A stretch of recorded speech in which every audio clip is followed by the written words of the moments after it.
To get to some politics here. Despite recent success, the media just can't lay off Trump.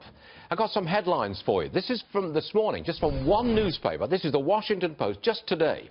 It's an opinion piece, okay. Trump's one consistent policy. Chaos. Obviously, they don't approve of the guy. Next one, opinion.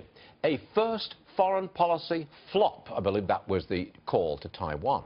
And it continues. Electors, please be unfaithful. Essentially, that's if you're a Donald Trump Electoral College voter, they're saying, be unfaithful, change your mind, change your vote. Can you believe this? All of those headlines from one newspaper on one day, the Washington Post. And look who's here, AJ Delgado, who was with us throughout the election campaign. She's Trump's senior advisor.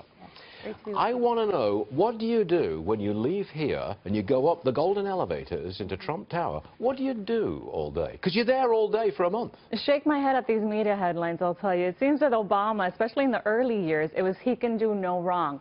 And with Mr. Trump, their attitude seems to be he can do no right. We saw what happened with Carrier. They were actually criticizing the saving of 800 or more jobs. Those were 800 lives that were saved, mothers, fathers, children. Now those households have a job come the holidays. And they were actually finding a negative spin to that. But they're never going to change. Or Right. do you think they'll change? I don't.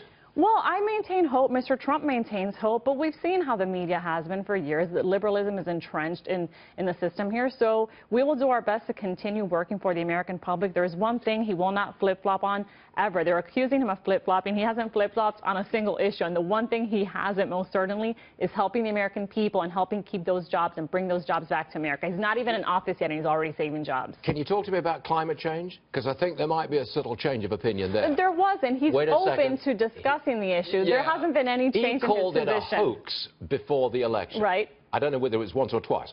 He called it a hoax. And they should ask him if he still feels that way. But there's nothing wrong with saying, hey, but there are obviously many different angles to climate change, to preservation, to environmentalism. What's he doing and we can talk about those different Did you meet Al Gore the other day? I didn't. But that's the great thing about it, is he's open to these different ideas. That's what makes him a great communicator. It's not just a one-way street with Mr. Trump. He wants to hear from the other side of the aisle. He's even said great things about President Obama and what a wonderful discussion they had. And we know they don't see eye to eye, but they can talk together. He's even obtaining his advice on some of the cabinet appointees. So How what do you great do all day? I mean, shake my head at these headlines because I'm so impressed with all the work he's doing. America's impressed. And there's yet again that huge media disconnect between the mainstream media and their negativity towards Mr. Trump, whereas the American public is in awe of him right now. We've seen the favorability is at 50% already. Well, you're going to spend the next month, I believe, in Trump Tower, all the way through till the end of December. Yes. It's an interesting place. Are you having fun? Absolutely. It's exciting. You're at the center of the action. You've got to be enjoying it. Well, there's a lot of pressure. Obviously, we have a lot to deliver on, and the American public is counting on us. And Mr. Trump sets expectations very high for our team. So we're very happy to deliver. I say that again. AJ, as always, thank you, Thank you, Stuart. Good stuff. Now.